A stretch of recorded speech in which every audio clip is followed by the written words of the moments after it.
Salut à tous, c'est Hervé, j'espère que vous allez bien. Pour finir l'année en beauté, une recette de bûche super simple à la maison. Et cette année, je vous la fais pour 4 personnes. Un biscuit japonais qui ne casse pas, super important. Une ganache chocolat avec du fruit de la passion, c'est le top. Pour le biscuit japonais, à feu très doux, vous allez mettre votre lait et le beurre. Ce que je vais faire, c'est que je vais diluer également le cacao en poudre non sucré. Voilà, une cuillère à soupe. Hors du feu, je vais ajouter la farine en une fois, comme pour la pâte à choux. Et quand j'ai ma pâte sans grumeaux, je la remets sur le feu pour la dessécher un petit peu. Voilà, quand votre pâte forme une boule comme ça, hein, elle est bien brillante, vous voyez, elle ne colle pas. Ça, on va pouvoir ajouter les œufs, un œuf entier. Et ensuite, ce que je vais faire, c'est que je vais séparer les blancs des jaunes pour les 2 œufs restants. Alors, le biscuit japonais est très léger, hein, encore une fois, et donc ce qui va faire la légèreté de ce biscuit, c'est le blanc d'œuf battu en neige. Donc, je vais commencer à fouetter les 2 blancs d'œufs et ajouter progressivement le sucre. Donc là, j'ai à peine 40 g de sucre hein, pour cette bûche pour 4 personnes. Voilà, là, hop, j'ai des pics qui se forment. Les blancs, vous voyez, sont bien brillants. L'air est bien dedans avec le sucre, donc c'est parfait. On va pouvoir mélanger les 2 préparations. Donc là, je vais ajouter hein, les blancs d'œufs en une fois. Vous voyez, on a une préparation presque comme une meringue. Voilà, délicatement avec la maryse, je vais mélanger les blancs avec la préparation au chocolat. Voilà, regardez la texture, hyper légère, on dirait presque une mousse au chocolat. Hein. Il y a une association que j'adore, c'est le fruit de la passion avec le chocolat. Voilà, donc on va prendre les fruits de la passion et récolter le jus et les graines.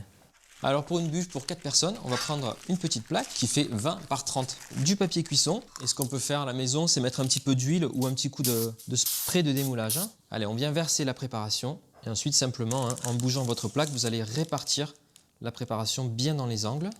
Et c'est bon, on va pouvoir enfourner hein, notre biscuit japonais pour 10 à 12 minutes à 180 degrés. Pendant que le biscuit est en train de cuire, on va pouvoir faire une petite ganache. Donc je mets mon chocolat noir sur la plaque et je vais le hacher à nouveau. On va verser donc le chocolat dans un grand bol et je vais mettre une partie de la crème, je ne vais pas tout mettre, crème liquide entière. Je vais faire fondre l'ensemble au micro-ondes. La crème et le chocolat sont fondus et avec un fouet, on va partir du centre et on va émulsionner, vous allez voir, pour mélanger les deux. C'est à ce stade aussi que vous pouvez ajouter les fruits de la passion. Vous pouvez le filtrer si vous voulez juste le goût fruit de la passion ou laisser les graines comme moi. Moi j'adore avec les graines. Voilà, je mélange l'ensemble. Ça va me faire une ganache chocolat noir, fruit de la passion bien sympa. Je vais la passer quand même 10-15 minutes au frigo pour vraiment qu'elle soit bien froide. Et on va la fouetter comme une crème chantilly tout simplement.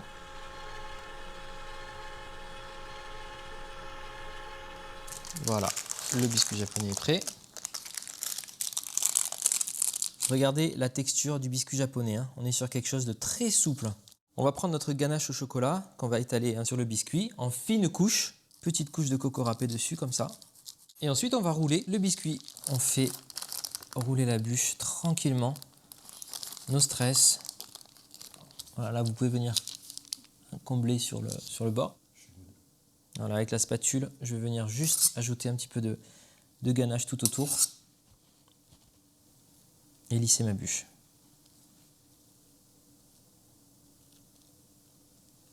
Ce qu'on peut faire, c'est prendre un praliné ou du chocolat fondu et faire quelques traits dessus pour le contraste. La noix de coco. Et on va venir rappeler hein, qu'on a notre fruit de la passion. Et je vais venir poser mon fruit de la passion dessus, comme ça. Voilà, juste pour voir l'intérieur. J'aime bien couper la première l'entame, hein, comme on dit. Regardez juste le moelleux hein, du biscuit japonais. Regardez ça, ça c'est génial. Notre bûche est terminée. Moi, il ne me reste plus qu'à vous souhaiter de passer de très très belles fêtes en famille, entre amis. Profitez de ce temps précieux, faites une pause. Hein. Moi, je vais le faire aussi avec ma famille et tout pour voilà, se ressourcer et puis attaquer 2023 en forme. Merci à tous pour votre fidélité tout au long de cette année hein, 2022. Et puis, je vous retrouve avec grand plaisir à partir de l'année prochaine. À bientôt.